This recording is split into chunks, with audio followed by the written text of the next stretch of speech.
Good morning. Today we are going through the last chapter in section 3 prose. The chapter is Night Walkers and Mystery Mongers, Sense and Nonsense at the Edge of Science, written by Carl Sagan.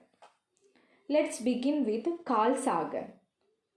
Carl Sagan, in full Carl Edward Sagan, was born on 9th November 1934, Brooklyn, New York, US.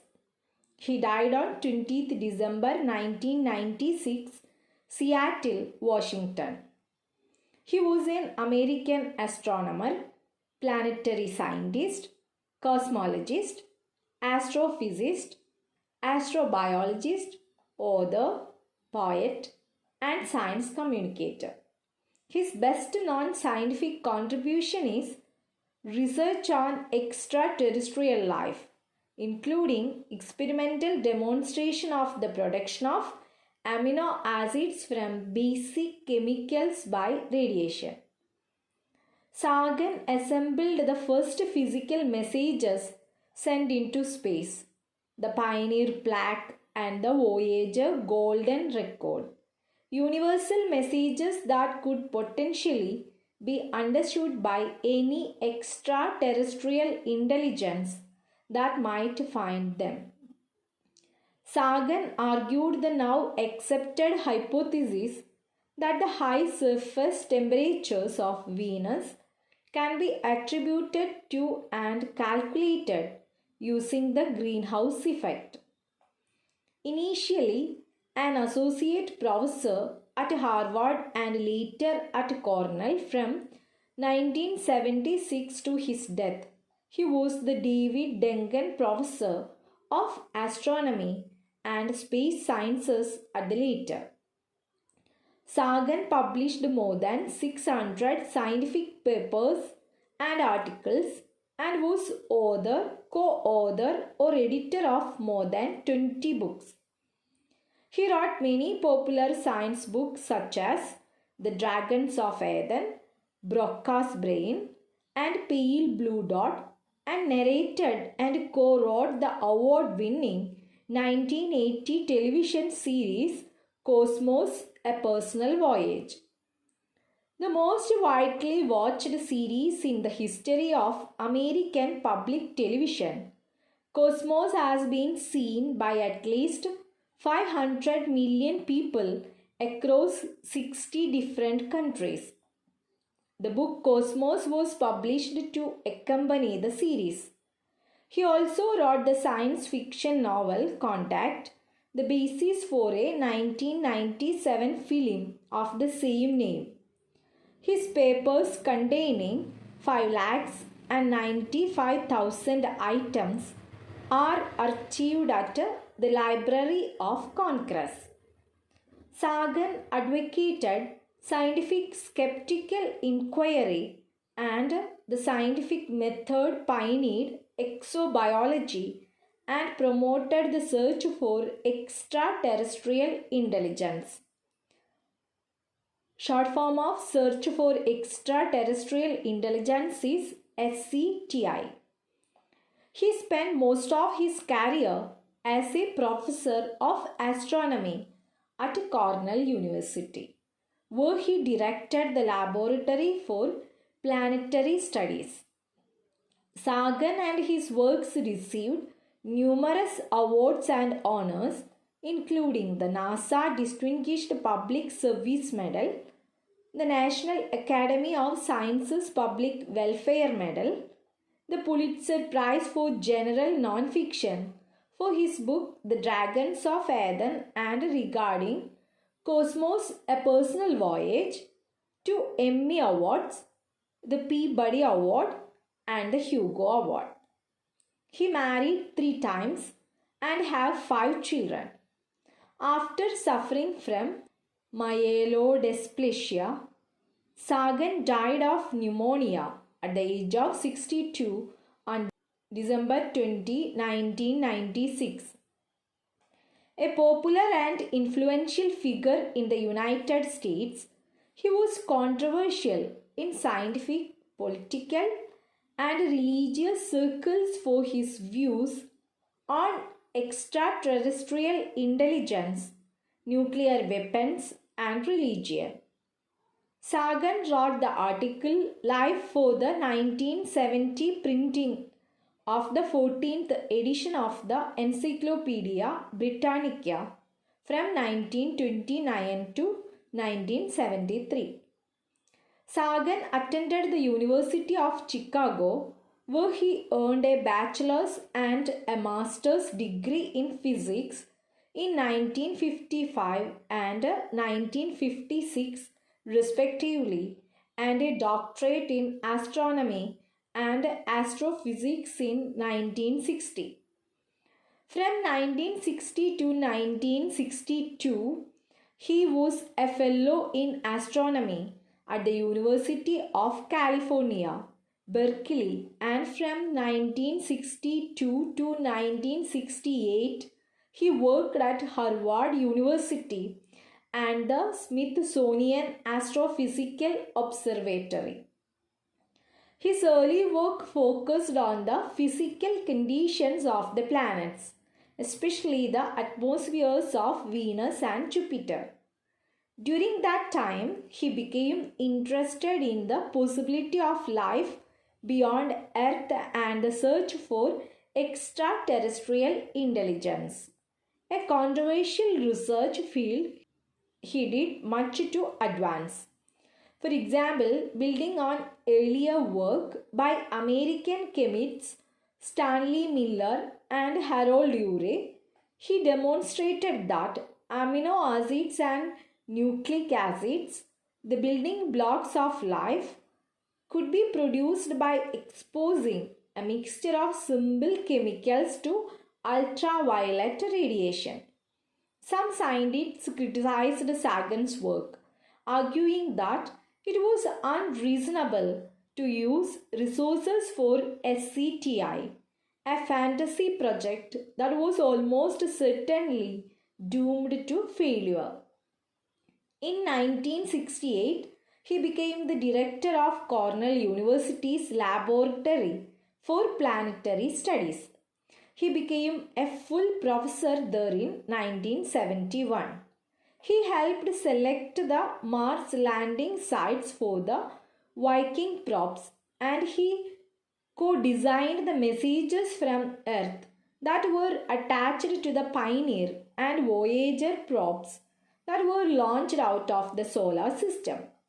Sagan remained at Cornell until his death from pneumonia, a complication of the bone marrow disease, at age 62.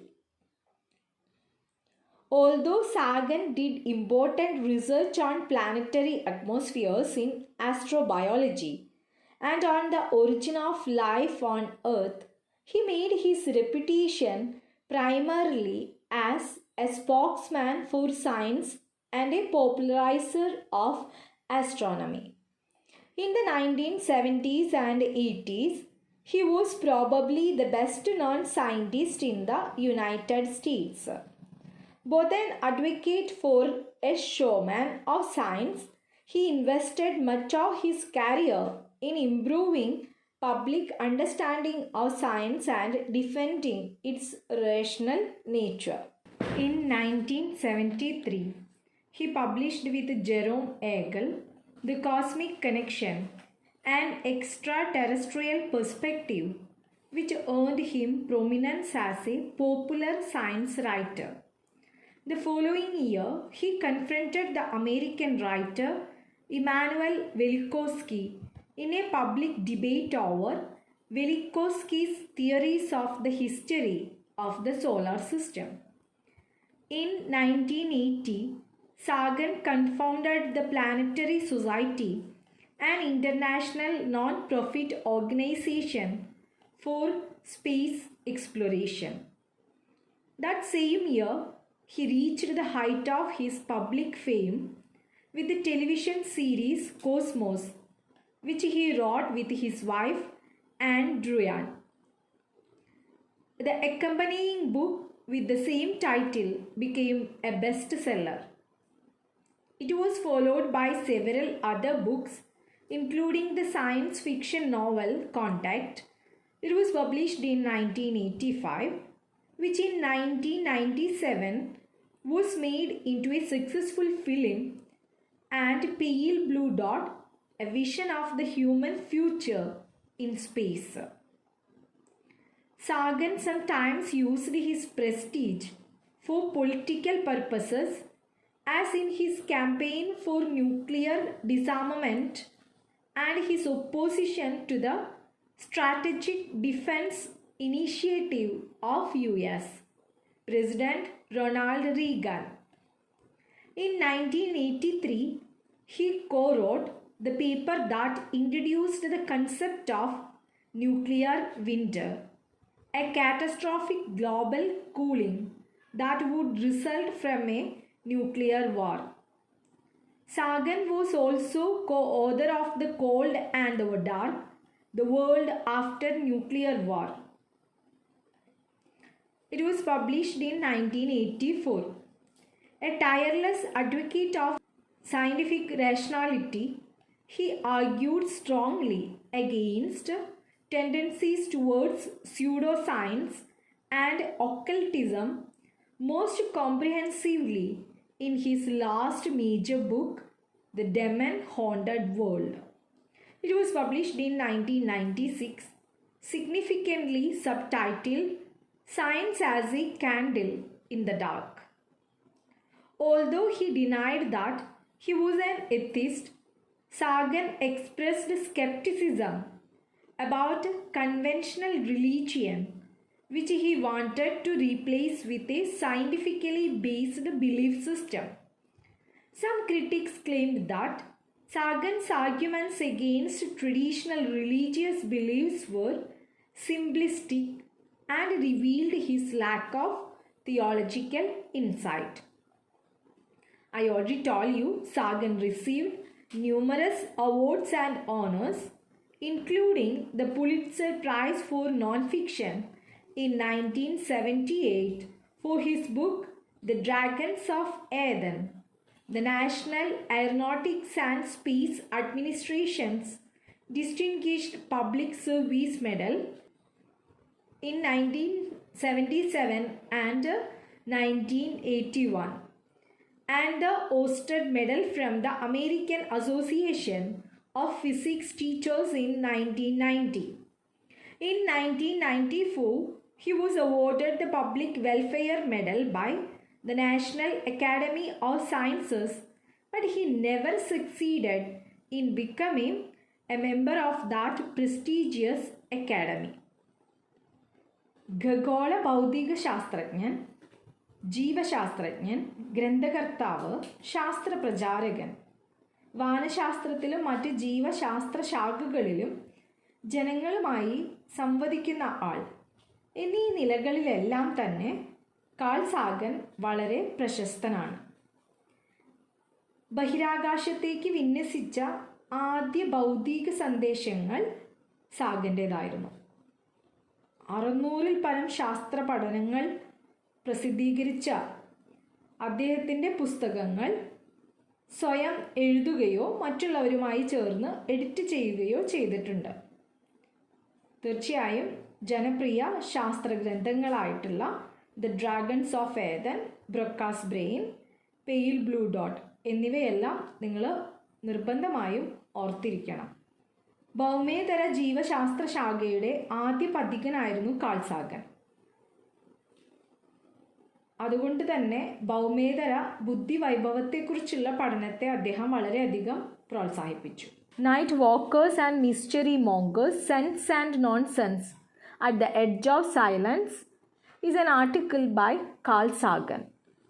It is a feature that appeared in the 10th volume of the Skeptical Inquirer in 1986.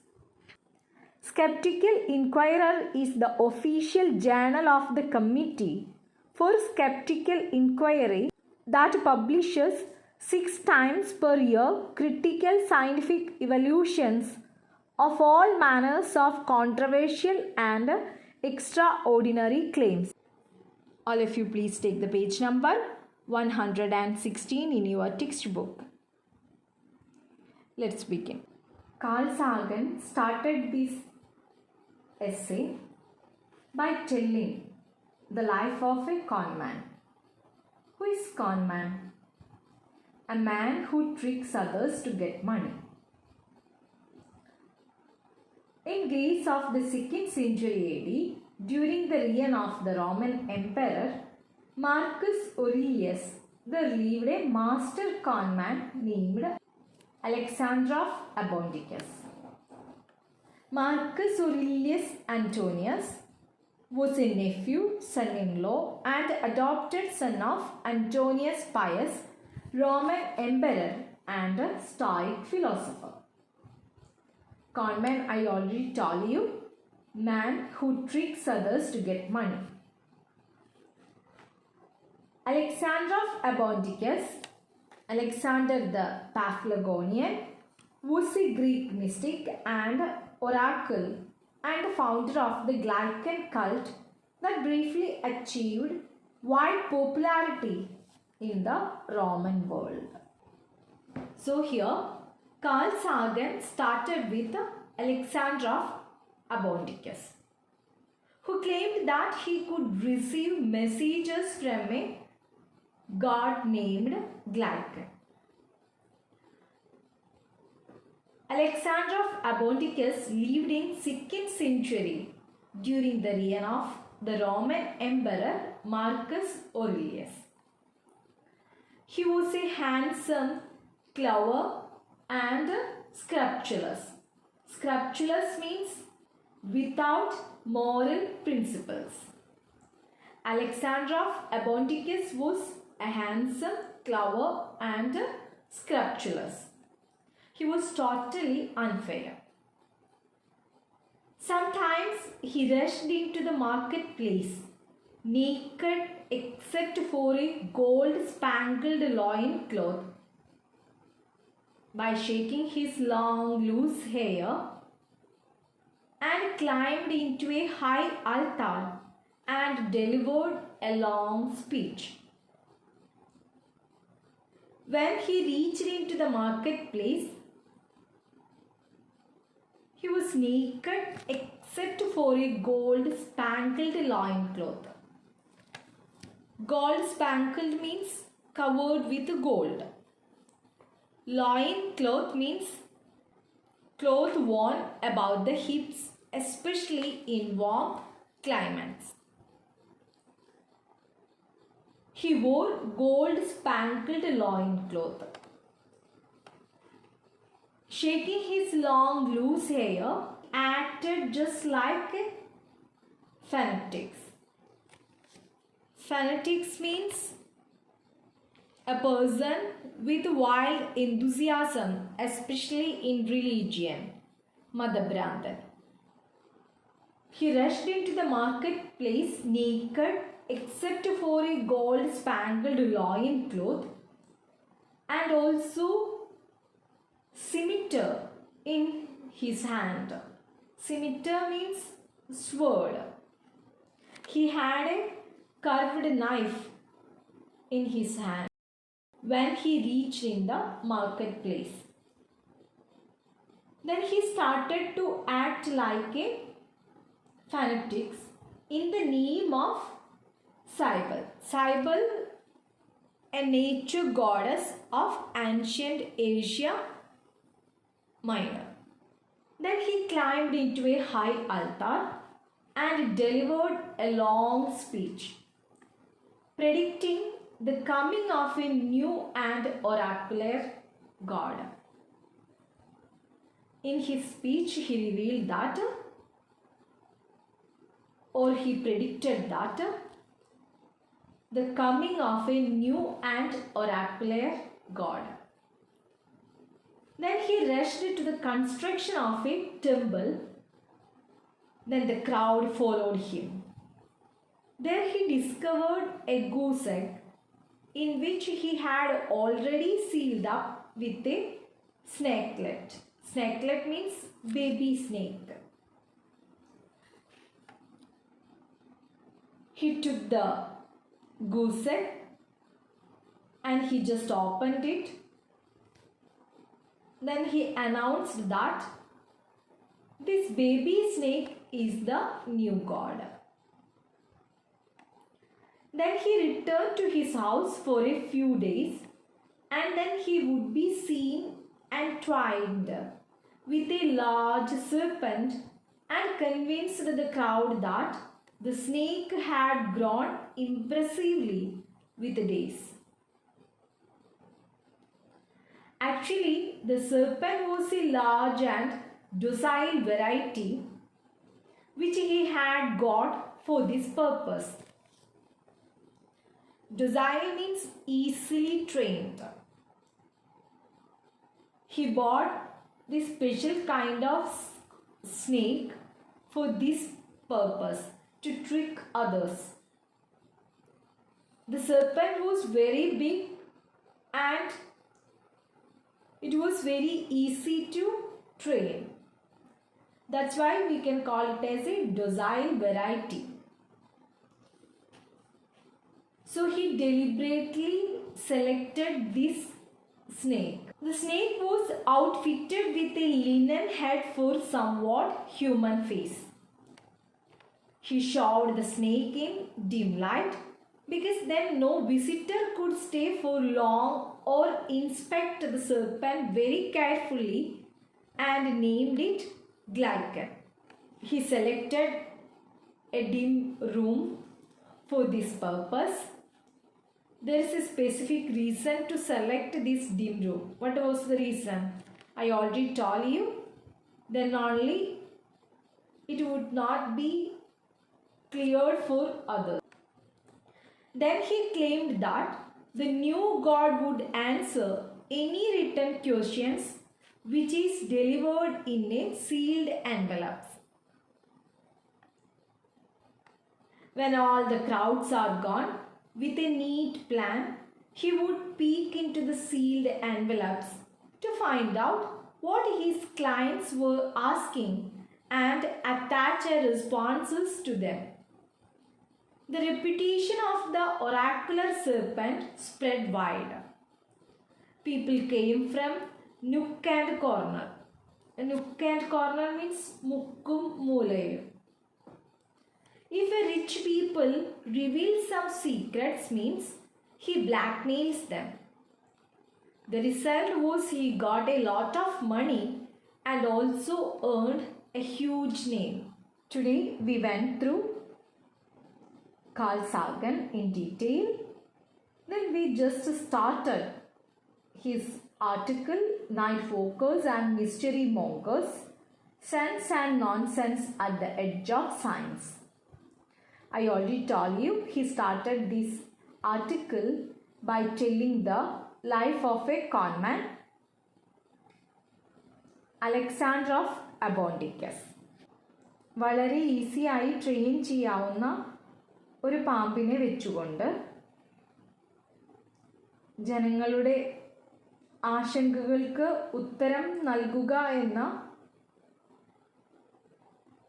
ആശയവുമായി ഒത്തിരി പേരെ പറ്റിക്കുകയും അതുവഴി ഒരുപാട് പണം സമ്പാദിക്കുകയും ചെയ്ത